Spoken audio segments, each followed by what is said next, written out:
अस्सलामु अलैकुम वरहमतुल्लाहि वबरकातुहू। अल्लाहुम्मा सल्लि अला मुहम्मद व अला आले मुहम्मद कमा सल्लैत अला इब्राहीम व अला आले इब्राहीम इन्नका हमीदुम मजीद।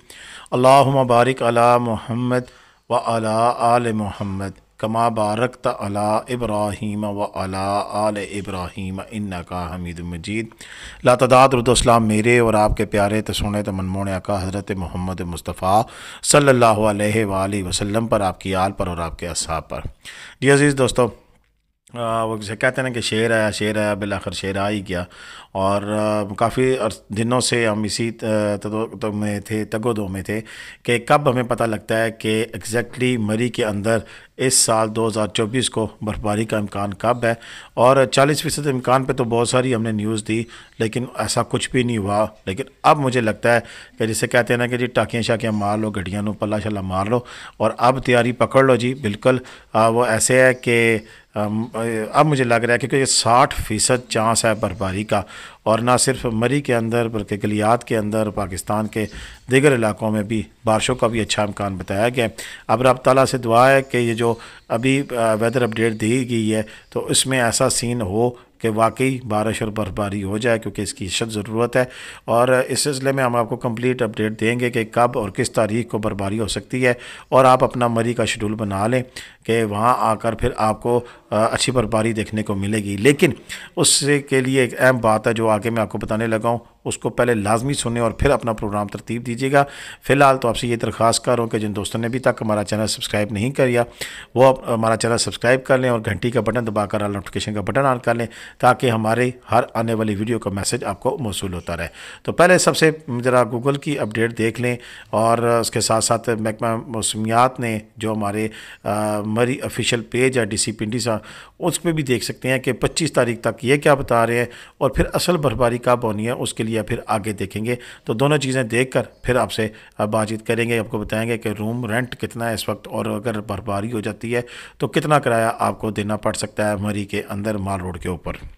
तो पहले चलते हैं ज़रा अपडेट्स देख लेते हैं जी। ये अपडेट्स मौसम की आई हैं महकमा मौसमियात और DC पिंडी के पेज से, और इसमें आप देख सकते हैं कि इसमें 19, 20, 21, 22, 23, 24, 25 तक हमें कोल्ड वेदर, ड्राई वेदर और कहीं वेदर फोरकास्ट इस तरह की है, थोड़ी सी हमें बादल वगैरह दिखाई दे रहे हैं। और टेम्परेचर ज़्यादा से ज़्यादा 5 से 6 डिग्री, 7 डिग्री तक और कम से कम -2 से 3 तक बताया जा रहा है।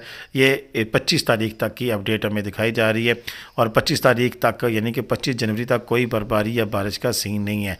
अब फिर सवाल ये पैदा होता है कि जी फिर कब होनी है। तो इसके लिए फिर अभी हम देखते हैं गूगल पे कि गूगल हमें क्या दिखा रहा है, क्या अपडेट दे रहा है कि मौसम अगले दिनों में कैसा है और कब ये बारिश का चांस या बर्फबारी का चांस बन सकता है। तो जी बिल्कुल गूगल की आप स्क्रीन आपके सामने आ चुकी है और इसमें आप देख सकते हैं कि आज हफ्ता है और हफ्ते को टेम्परेचर कितना है, ज़्यादा से ज़्यादा 9, 7 और कम से कम टेम्परेचर माइनस में जा रहा है, 2, 3 तक भी चला जाता है। तो ये अप्स एंड डाउन चल रहे हैं मौसम के हवाले से, कभी सूरज है और कभी बादल है। और सूरज और बादलों की ये आग मचोली अगले पूरे हफ्ते में आप देख सकते हैं। 24 जनवरी, 25 जनवरी, 25 जनवरी तक जैसे आपको पिंडी DC मरी के पेज पे भी आप देख सक रहे थे। लेकिन उससे आगे चले जाएँ 26 जनवरी, 27 जनवरी और असल जो चीज़ दिखाने वाली है वो है जी 28 जनवरी। जी हाँ, 28 जनवरी अगले इतवार को और 29 जनवरी सोमवार को फिर मौसम बदलेगा। और 29 जनवरी सोमवार को फिर आप देख सकते हैं कि बारिश का चांस बढ़ता बढ़ता 70%, यानी कि सोमवार की रात 29 जनवरी बरोज़ सोमवार रात को यहाँ पर 70% चांस बन चुका है बारिश का, जो कि एक तगड़ा हमें इस चीज़ का साइन है कि हाँ अब यहाँ पर बारिश भी होगी। और अगर बारिश होती है, टेम्परेचर कम होता है तो फिर बर्फबारी का भी चांस मुमकिन है।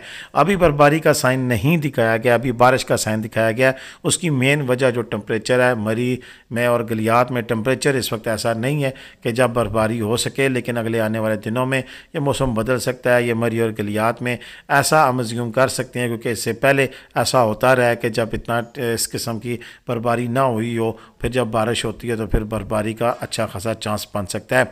तो अगर 70% बारिश का चांस है तो कन्फर्म मैं कह सकता हूँ कि फिर अगर ये चांस आगे मज़ीद बढ़े, और कम भी हो सकता है, ज़्यादा भी हो सकता है, लेकिन जो बात मैंने कही थी कि मेरी बात आप जहन में सुनकर फिर अपना फ़ैसला कीजिएगा कि आपने आना है नहीं आना है। अभी कबल अज़ वक्त है, आज 20 तारीख है, तो 29 तारीख में 9 दिन बाकी हैं। तो आने वाले दिनों की अपडेट के लिए आप कम से कम 25-26 तारीख को फिर अपना डिसीजन कीजिएगा कि हाँ आपने आना है या नहीं आना है। तो इसके लिए आने वाले दिनों में हमारे साथ जुड़े रहें, हम आपको अपडेट देते रहेंगे कि मुल्क के दीगर किन किन हिस्सों में बर्फबारी का चांस मिल सकता है। क्या मालूम जब्बा, सवात, कश्मीर और इन इलाकों में भी आप जा सकते हैं बर्फबारी देखने के लिए। तो ये चीज़ें हम आने वाले दिनों में आपको बता सकते हैं।